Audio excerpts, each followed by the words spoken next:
ආණ්ඩුක්‍රම ව්‍යවස්ථාවක් සම්පාදනය කිරීම සඳහා පත්කරන ලද කමිටුවල புதிய அரசியலமைப்பை தயாரிக்கும் போது நிறைவேற்றதிகார ஜனாதிபதி முறையை ஒழித்து பாராளுமன்ற ஆட்சி முறையை ஏற்படுத்த நடவடிக்கை எடுக்கப்படும். அரசியலமைப்பு மறுசீரமைப்பு மேற்கொள்ளப்படும் போது சந்தேகத்துக்கு இடமின்றி நிறைவேற்றதிகார ஜனாதிபதி முறைமை நீக்கப்படும். புதிய அரசியலமைப்பை கொண்டு வராமல் நிறைவேற்றதிகார ஜனாதிபதி முறையை நீக்க முடியாது. நிறைவேற்றதிகார ஜனாதிபதி முறையை நீக்குவதற்கான நடவடிக்கைகள் மற்றும் அதனை செய்ய வேண்டிய விதம் தொடர்பிலான ஆய்வுகள் ஏற்கனவே ஆரம்பிக்கப்பட்டுள்ளன. நாட்டின் முதன்மை பிரச்சினைக்கு தீர்வு வழங்கப்படுவதுடன் இந்த விடயம் தொடர்பில் கவனம் செலுத்தப்பட்டுள்ளது. சரியான கால எல்லை விரைவில் அறிவிக்கப்படும். மாகாண சபை தேர்தலை விரைவில் நடத்துவதே அரசாங்கத்தின் எதிர்பார்ப்பு என்பதுடன் அதற்கான நடவடிக்கைகள் தற்போது முன்னெடுக்கப்பட்டுள்ளன.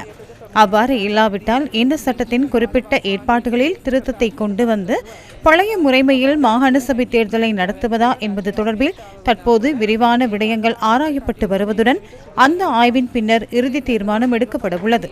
எவ்வாறாயினும் மாகாண சபை தேர்தல் இந்த செயல்முறையின் இறுதியில் நடத்தப்படும். 2026 ஆண்டு வரவு செலவு திட்டத்தில் மாகாண சபை தேர்தலை நடத்துவதற்காக பணமும் ஒதுக்கப்பட்டுள்ளது. අයවැය තුළ පළාත් සභා මැතිවරණය පැවැත්වීමට මුදල් වෙන් කරද ඇත.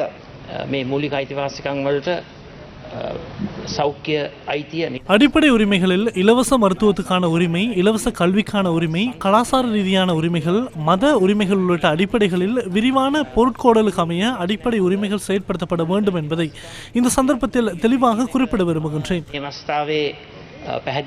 மூலிக ஐதிவாசிகம் பிலிபந்த அடிப்படை உரிமைகள் தொடர்பான குறிப்பிட்ட சுற்று நிறுவம் கட்டாயமாக விரிவுபடுத்தப்பட வேண்டும் என்ற நிலைப்பாட்டிலேயே எமது அரசாங்கம் காணப்படுகின்றது. ஆகவே அடிப்படை உரிமைகள் தொடர்பில் விரிவான அடிப்படையில் அரசியலமைப்பை கொண்டு வருவதற்கு எதிர்க்கட்சி தலைவரும் எமக்கு ஒத்துழைப்பு வழங்குவது தொடர்பில் நான் மிகவும் மகிழ்ச்சி அடைகின்றேன்.